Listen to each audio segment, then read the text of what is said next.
오늘 우리에게 주시는 하나님 아버지의 말씀은 신명기 33장 26절에서 29절 말씀입니다. 신명기 33장 26절에서 29절까지 제가 봉독해 드리겠습니다. 이스라엘 백성아, 너희 하나님과 같은 신은 달리 없다. 하나님이 너희를 도우시려고 하늘에서 구름을 타시고 위엄 있게 오신다. 옛부터 하나님은 너희 피난처가 되시고 그 영원한 팔로 너희를 떠받쳐 주신다. 너희가 진격할 때에 너희 원수를 쫓아내시고 진멸하라고 명령하신다. 곡식과 포도주가 가득한 이 땅에서, 하늘에서 내리는 이슬에 흠뻑 젖는 이 땅에서 이스라엘이 평화를 누린다. 야곱의 자손이 안전하게 산다. 이스라엘아, 너희는 복을 받았다. 주님께 구원받은 백성 가운데서 어느 누가 또 너희와 같겠느냐. 그물은 너희의 방패시요 너희를 돕는 분이시며 너희의 영광스러운 칼이시다.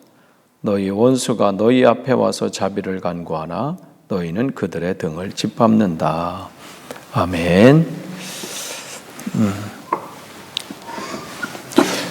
우리가 계속해서 이제 신명기 말씀을 보는데요. 오늘하고 이제 다음쯤에 이제 34장 이제 모세의 이제 마지막을 보면서 이제 끝을 맺는데, 오늘은 이제 요거 화면 좀 넘겨주세요.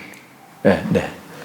오늘은 이제 이 33장은 모세의 유언의 축복이에요. 각 12지파를 하나하나 이제 이름을 불러가면서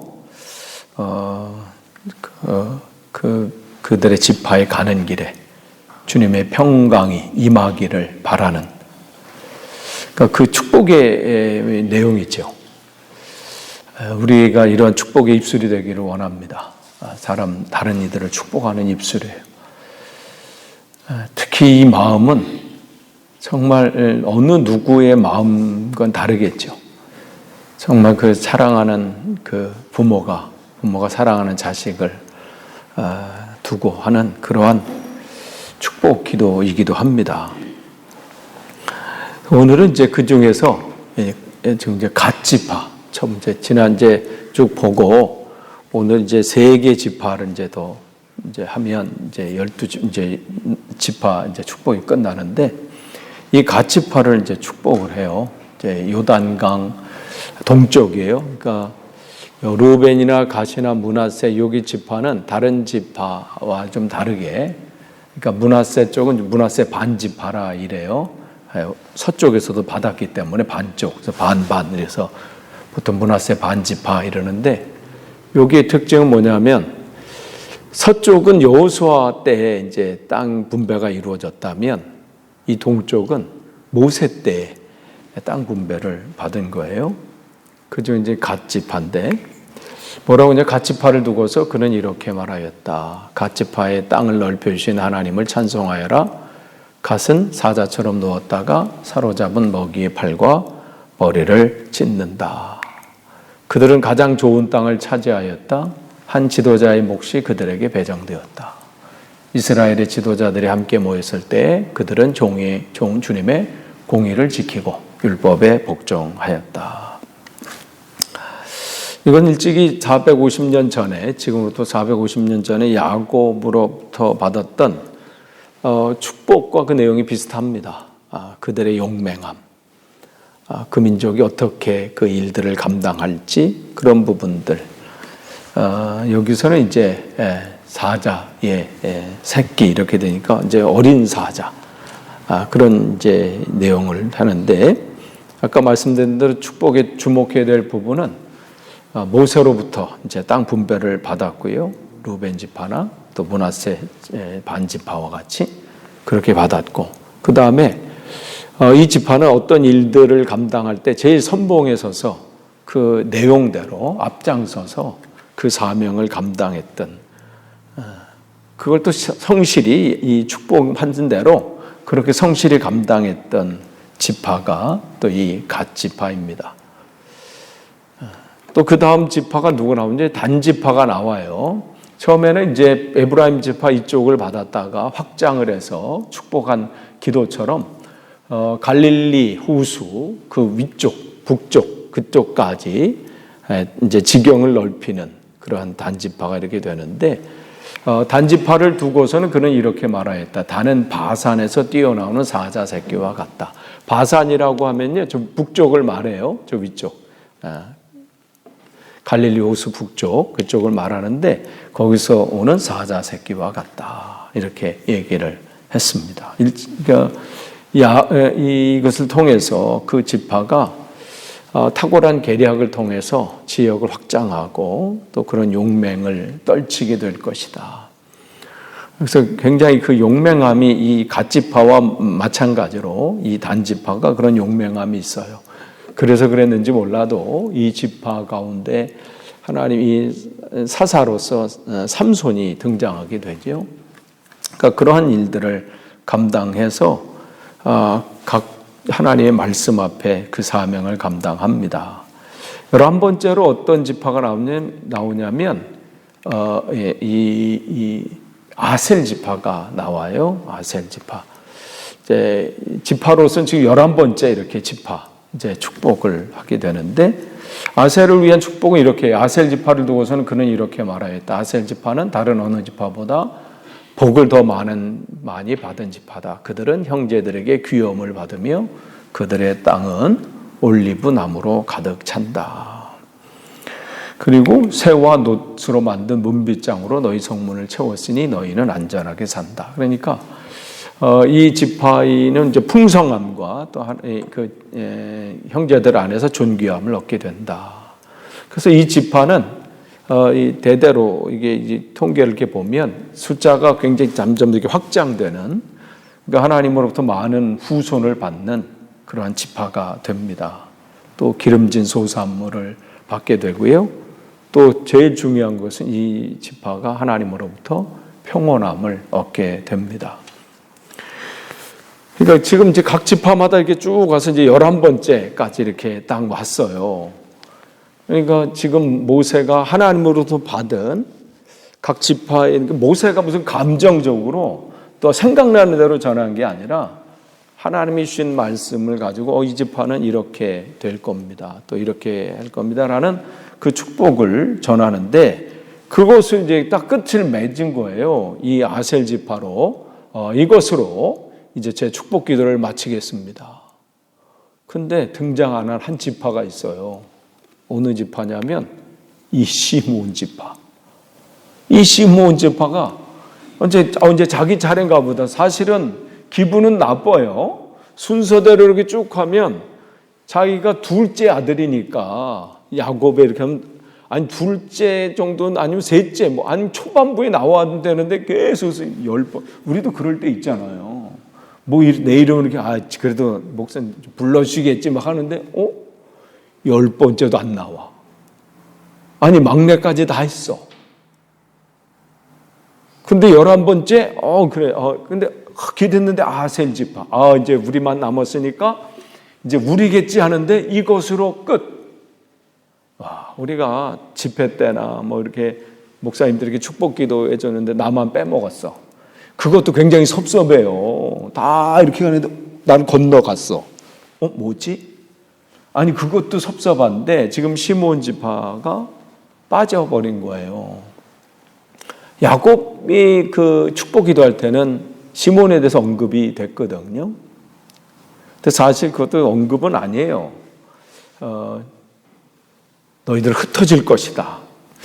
듣기 이게 축복인지 아닌지 어떤 입장에서 보면 마치 그냥 저주와 같은 그런 내용인데, 아예 근데 여기서는 언급이 안 된 거죠. 그럼 생각해 보죠. 누가 이렇게 했으면 어르신 빼먹은 거 없으세요? 왜 우리 집안은 왜 그냥 넘어가세요? 아니 다 하셨는데 왜 우리 집안은 왜 말이 되십니까? 혹시 까먹으신 거 아니신가요? 아니, 그럴 거예요. 이제 연세가 120 됐으면 깜빡깜빡할 나도 이상하지는 않을 거예요. 그런데 모세는 거기서 아무 얘기가 없다는 것은 뭐겠어요? 하나님으로부터 받은 게 없는 거예요. 이 지파에 대해서. 그러면 왜 이렇게 됐을까? 왜 다른 지파는 다 언급이 되고 또 하나님으로부터 축복을 받았는데 어디를 보더라도 성경에 특별히 신명기 33장 어디를 봐도요 시므온 지파에 대한 축복은 없습니다. 왜 그럴까? 왜 시므온 지파 그러면 하나님 앞에 어떤 모습이었길래 이랬을까? 이거를 점검해야 우리의 삶을 또 되돌아볼 수 있습니다. 같은 길을 걸어가고 있어요. 같이 지금 가나안 땅으로 가고 있어요. 근데 그 가는 길에 누구는 이러한 하나님의 은혜들을 이렇게 입으면서 그 신앙생활 하는데 누구는 그게 없는 삶이 있는 거예요. 그러니까 같이 길을 건다고 같이 휩쓸려 간다 이게 중요한 게 아니라 하나님의 은혜를 내가 지금 누리고 있는가? 나는 지금 하나님의 복 가운데 지금 있는가? 왜 다른 지파들은 이러한 복, 이러한 은혜, 이러한 지경이 넓혀지고 용맹할 것이고 자손이 많아질 것이고 이렇게 복들을 나열하시고 또 그런 복을 주시는데 왜 우리 지파는 이런 부분이죠.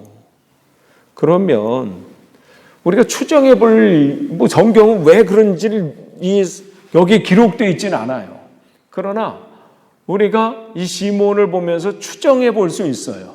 그럼 시므온이 그 삶이 어땠는지를 보면 우리가 예상할 수 있습니다. 이 시므온은 어떤 사람이에요?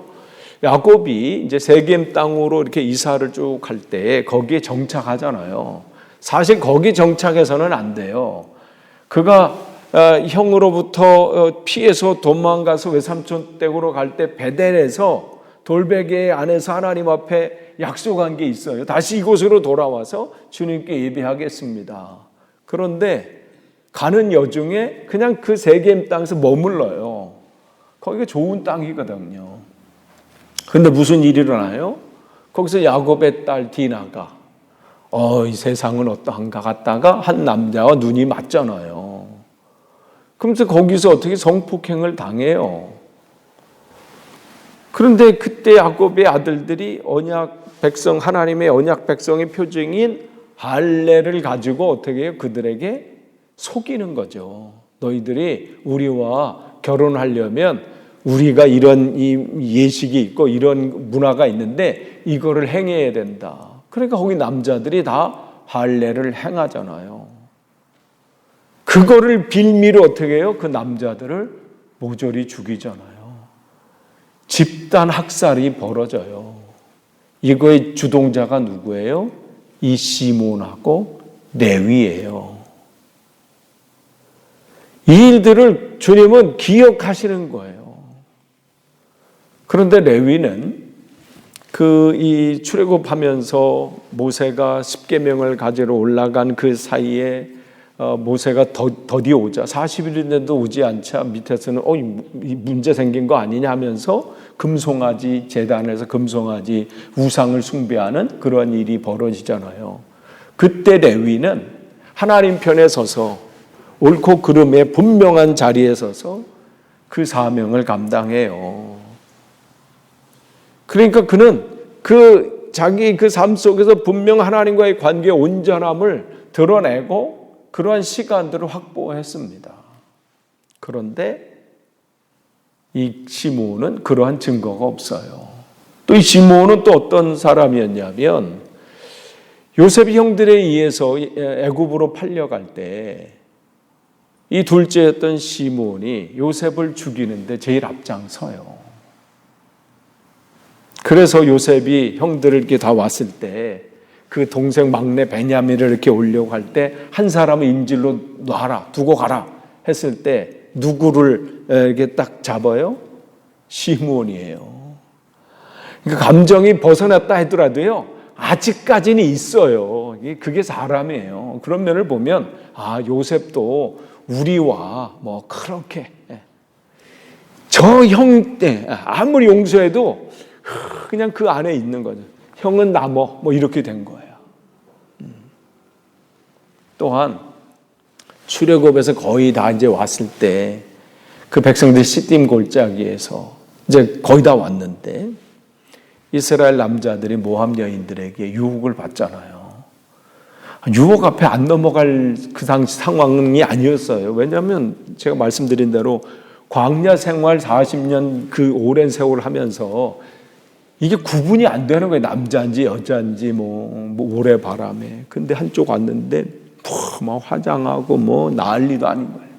그러냐 훅 마음이 빼앗겨서 모압 여인한테 거기에 그들이 그 중에 시몬 지파의 한두 사람이 두령급인 시므리가 거기에 있는 리더가 시므리라고 리더가 그 이방 여자를 이스라엘 진영 안까지 데리고 와서 음행을 저지르잖아요. 결국 그 재앙 때문에 어떻게 해요? 24,000명이 전염병으로 죽는 이스라엘에게는 큰 재앙이 일어난 거예요. 그러니까 지금 이 일들이 무슨 사건, 이스라엘의 사건이 있다? 거기에 시몬이 빠지지 않았다는 거예요. 그러니까 계속해서 그 지난 죄에 대해서 죄개도 없고 그것이 뭐 단절함도 없이 계속해서 그 죄를 더하고 패역한 길로 걸어가고 결국은 어떻게 해요? 요셉이 야곱의 축복 기도를 통해서 시몬도 책망을 받아요. 너희들은 흩어질 것이다. 나눠질 것이다. 결국 그것처럼 유다 안에 그냥 휩쓸려서 나중에는 유다 지파 안에, 유다 지금 땅 안에 지금 들어가 있는데 그냥 유다 지파 안으로 흩어지고 흡수돼 버립니다. 그러니까 축복의 대상에서 제외시켰던 것이죠. 정말 이보다 더 서글픈 건 없어요. 다른 사람들은 이 소리를 들으면서 이 시몬 지파가 무슨 지파는 이렇게 되고 무슨 지파는 이렇게 되고 그 얘기를 쭉 들으면서 하나님의 은혜가 저 지파에게 저렇게 임하는구나. 하나님께서 저를 저렇게 복을 내리시는 거구나. 저에게 하나님이 저런 계획을 갖고 계시는구나. 그렇게 듣고 있는데 마지막 와서 자기 지파는 제외되었을 때 그런데 그때가 어떻게 해요? 다시 시작할 수 있는 기회인 거예요. 우리가 그런 얘기를 하죠. 하나님께서는 죄인은 미워하시지만 죄인은 사랑하신다. 정말 그러신가요?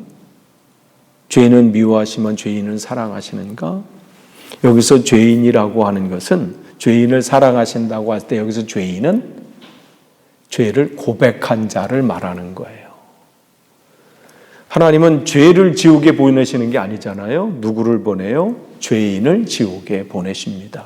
왜냐하면 하나님은 회개하지 않는 죄인을 미워하시기 때문입니다. 그래서 성경은 분명하게 얘기해요. 시편 55편 5절에 분명히 말씀하십니다.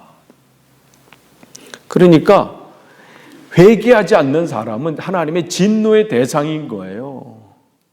그러니까 만약에 잘못 들어서 하나님은 죄인은 미워하시면 죄인은 미워하시지 않는다. 만약에 이걸 그대로 받아들이면 어떻게 되겠어요? 회개하지 않아도 하나님은 나를 사랑하시나 보다. 내가 그냥 가만히 있어도 되나 보다. 만약에 그렇다면 회개할 필요가 없죠. 이유도 없는 거예요. 지옥에 갈 걱정도 없습니다. 하나님은 모든 사람의 구원에 대해서 절대적인 조건이 있으세요. 그냥 사랑하시는 게 아닙니다. 조건이 있어요. 뭐예요? 오직 믿음으로 예수님을 영접하는 것. 이게 조건이에요. 오직 믿음으로. 그리고 그분을 절대적으로 신뢰하는 겁니다. 그렇지 않으면 하나님의 진노 아래 머물게 되는 거예요. 그렇기 때문에 누가복음 3장 8절에도 그 세례 요한을 통해서 하나님 말씀하시잖아요. 그들이 막 세례를 세례 받는다고 오고 막 할 때 뭐라고 선포하나요? 회개에 합당한 열매를 맺으십시오. 입술로만 주의 주에서는 안 된다는 거예요. 회개에 합당한 열매를 맺으라. 그러니까 이 시몬 지파가 여기서 절망할 필요는 없어요. 지금까지는 자기들의 삶이 그랬어요. 그러나 거기서 결단하지 못하고 온전히 서지 못했다면 지금 이후로의 삶을 점검해 볼 필요가 있는 거죠. 내 삶이 지금 하나님 앞에 지금 것은 어떻게 살아왔다 할지라도 하나님 앞에서 절망이란 없어요. 하나님은 회개하는 자에게 새롭게 시작하십니다.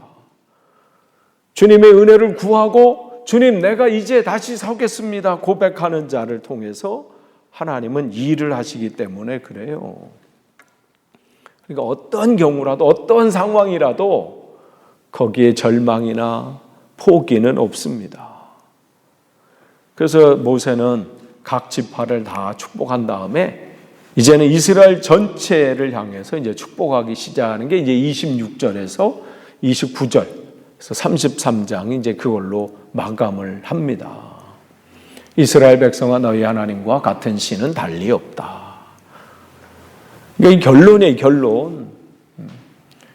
앞으로도 마찬가지, 지금까지만이 아니라 앞으로도 하나님과 같은 분은 없다는 거예요. 하나님이 너희를 도우시려고 하늘에서 구름을 타시고 위엄 있게 오신다. 옛부터 하나님은 너희 피난처가 되시고 영원한 팔로 너희를 떠받쳐 주신다. 너희가 진격할 때에 너희 원수를 쫓아내시고 진멸하라고 명령하신다.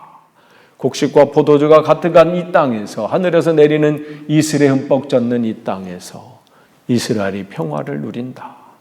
야곱의 자손이 안전하게 산다. 이스라엘아 너희는 복을 받았다. 그러니까 이것으로 쭉 얘기를 하는 거예요. 주님께서 구원받은 백성 가운데 어느 누가 또 너희와 같겠느냐. 그분은 너희의 방패이시요 너희를 돕는 분이시며 너희의 영광스러운 칼이시다. 너희 원수가 너희 앞에 와서 자비를 간구하나 너희는 그들의 등을 짓밟는다. 이스라엘이 지금 이 마지막으로 모세를 통해서 하나님의 축복이 그들에게 임했습니다.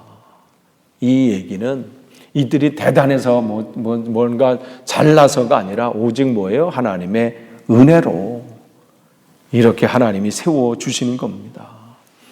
그러니까 이스라엘이 그 세워진 그 땅에서 제사장 나라가 되라는 거예요. 하나님의 살아계심을 증거하라는 것입니다. 그러니까 그들이 그곳에서 하나님의 구원을, 하나님의 살아계심을 널리 전해야 될 사명이 그들에게 있습니다. 그들이 이 축복한 대로 하나님의 말씀대로 그렇게 사명을 잘 감당하면 이런 복을 누리겠지만 그렇지 못하면 어떻게 돼요? 이 축복은 그들에게 재앙으로 바뀔 것입니다. 그런데 어떻게 됐나요? 불행하게도 그들은 이 복을 누리는 것이 아니라 그들은 불행한 삶을 살게 되지요. 결국은 그들이 바벨론 포로에 가서 처음에는 왜 자기들이 그 꼴이 됐는지 몰랐어요. 그냥 이 그발 강가 바벨론, 우리가 지난 주일날 이 팝송 그 바벨론, 리버 오브 바벨론인가? 그 예전에 그냥 팝송으로만 들었는데 야 그게 그냥 팝송이 아니었네요. 바벨론 강가에서 하나님을 우리가 찬양을 해야 되는데 이들은 이곳에서 세상의 노래를 부르라고 하고 그발 강가에서 그들이 강가에서 바벨론 강가에서 그들이 고향 고국을 바라보면서 그냥 절망에 사로잡혀 있었거든요. 왜 우리가 이 꼴이냐, 이 모양 이 꼴이 됐는가? 하나님은 과연 살아계신가? 하나님이 살아계시다면 왜 우리가 이렇게 됐는가? 우리에게 미래는 있는가? 그게 그들이 그곳에서 할 수 있는 절망의 전부예요. 그런데 그 같은 자리에서 한 사람 에스겔은 희망을 보게 된 거예요. 그곳에서 하나님을 바라보게 된 거죠. 그러니까 같은 장소에 있다고 똑같진 않아요. 똑같은 절망의 환경은 똑같아요. 똑같이 어려움을 겪고 절망의 자리에 있지만 대부분의 사람들은 그곳에서 눈에 보이는 것을 바라보고 절망하고 원망하고 불평하고 자포자기하는 될 대로 되라 라는 삶을 그렇게 살았다면 그곳에서도 하나님의 손에 붙들린 사람은 에스겔과 예레미야의 제자들과 또 하나님 앞에 붙들린 그 사람들은 그곳에서 하나님을 보게 된 거죠. 그래서 그들이 전한 게 오늘 이 신명기 말씀인 거예요. 당신들이 하나님 앞에 원래는 이 복을 받은 사람입니다. 29절에 이것처럼 당신들은 복을 받은 백성입니다. 그런데 어떻게 해요? 자기 하나님을 섬기지 않은 거예요. 우상을 섬겼고요. 물질을 섬겼고 권력을 쫓아간 거예요. 하나님이 세웠으면 그 세운 하나님을 더 의지하고 해야 되는데 예후를 보더라도 마찬가지. 우리 대형박물관 가서 예후를 보더라도 마찬가지잖아요. 자기를 세우신 분이 하나님이시면 끝까지 이러다가 내 왕권이 흔들리면 어떻게 되지? 이러다가 잘못되면 어떻게 되지? 아수르 왕한테 달려갈 것이 아니라 위기 때 더욱더 하나님 앞에 무릎 꿇고 하나님을 의지했어야 되는데 홀랑 아수르 왕한테 절하는 예후. 그러니까 그 사람의 모든 그 내용들이 그냥 아수르 역사에 기록돼 가지고 지금껏 우리들에게 회자되잖아요. 그러니까 주님을 자기 하나님으로 섬기는 백성은 복을 받은 백성이다. 근데 반대로 뭐예요? 하나님을 섬기지 않는 백성은 저주받은 백성이다. 지금 이스라엘이 그거 된 거예요. 그러니까 그 말씀을 가지고 에스겔도 그렇고 예레미야의 제자들도 그렇고 이사야의 제자들도 마찬가지고 계속해서 전하고 그들이 비로소 바벨론 거기서 깨닫게 되는 거잖아요. 이야, 우리가 신명기 말씀을 배우지 않았구나. 우리가 그것을 알지 못했구나.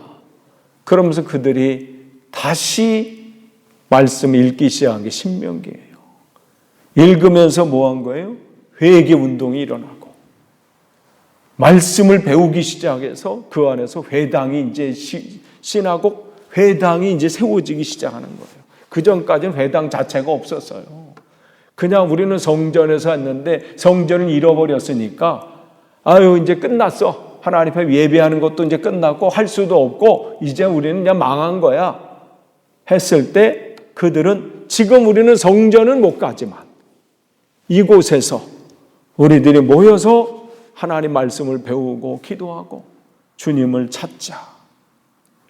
그 운동이 일어나고 말씀 운동이 일어나고 회개의 운동, 기도의 운동이 일어나고 그리고 우리의 신앙을 다시 점검하자 하면서 그냥 글을 쓰면서 자기들의 역사를 하나님 앞에 구구절절히 여호수아, 사사기, 사무엘 상하, 열왕기 상하를 적어가면서 하나님 우리가 이렇게 하나님 앞에 죄를 졌습니다. 우리의 왕들이 이 모양 이 꼴이었습니다.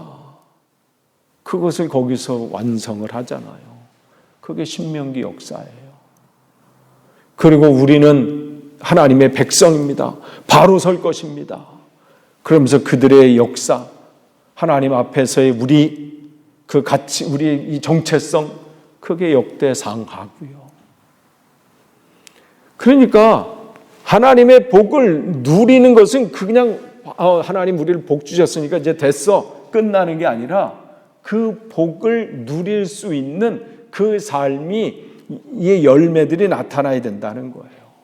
그렇지 못하면 하나님은 그것을 너희 것이니까 너희 것이 아니 그것을 뺏어간다고 말씀을 하세요. 이스라엘이 지금도 그 사명을 감당하지 못하잖아요. 그런데 착각하고 있어요. 우리는 하나님이 택한 백성이니까 민족이니까. 근데 하는 짓을 한번 보세요. 지금 어떤 일을 하고 있는지. 세상에 빛이 되고 있습니까? 제사장의 나라로 역할을 감당하고 있습니까? 그 이스라엘에서 끝날 게 아니에요. 나를 보는 거예요, 나. 하나님께서 나를 부르시고 택하셨을 때는 그냥 그것으로 끝나는 게 아니라 우리를 통해서 하나님은 너는 제사장이다. 하나님과 주님을 알지 못하는 사람들의 중재 역할을 내가 해야 된다. 너를 통해서 세상이 주님을 바라봐야 되고 너를 통해서 그 안에 있는 그 빛이 드러나야 되고 그 사명을 감당하게 하십니다. 신명기 33장은 이스라엘에게 각 지파에게 하나님의 은혜를 주시는 복이지만 그 복은 그들에게는 사명의 자리로 나아가는 것입니다. 그래서 그들에게 너희들은 복을 받은 백성이다. 누가 행복한 사람입니까? 누가 정말 복 있는 사람이에요? 하나님으로, 자기 하나님으로 섬기는 백성. 그래서 이것을 일찍이 알았던 다윗은 시편 144편 15절에 이렇게 고백합니다. 이와 같은 백성은 복을 받은 백성이다. 주님을 자기 하나님으로 섬기는 백성은 복을 받은 백성이다. 오늘 이 신명기 33장 29절에도 모세가 분명히 얘기하죠. 이스라엘아, 너희는 복을 받았다. 주님께서 구원받은 백성을 너희 가운데서 어느 누가 또 너와 같이 갖겠느냐. 저와 여러분이 정말 복을 누리면서 신앙생활하길 원합니다. 하나님이 우리에게 이렇게 하셨습니다. 하나님께서 나에게 이렇게 채우시고 인도하십니다. 하나님은 우리를 통해서 하나님의 크게 일들을 나타내시길 원하세요. 내가 하면 내 크기 정도밖에 안 나타나요. 그러나 우리를 통해서 하나님께서 하시면 하나님의 크게 일들이 일어납니다. 저와 여러분이 그 주님 앞에 서는 그날까지 끝까지 이 사명 잘 감당하시기를 축복합니다. 기도하겠습니다.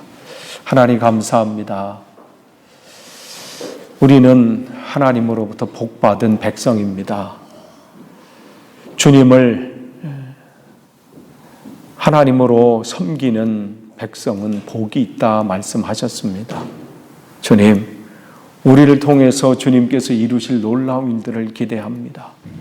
그러나 우리가 연약합니다. 하나님의 은혜를 망각하고 오늘도 여전히 세상 속에서 죄악 가운데 헤매입니다. 주님 불쌍히 여겨 주옵소서.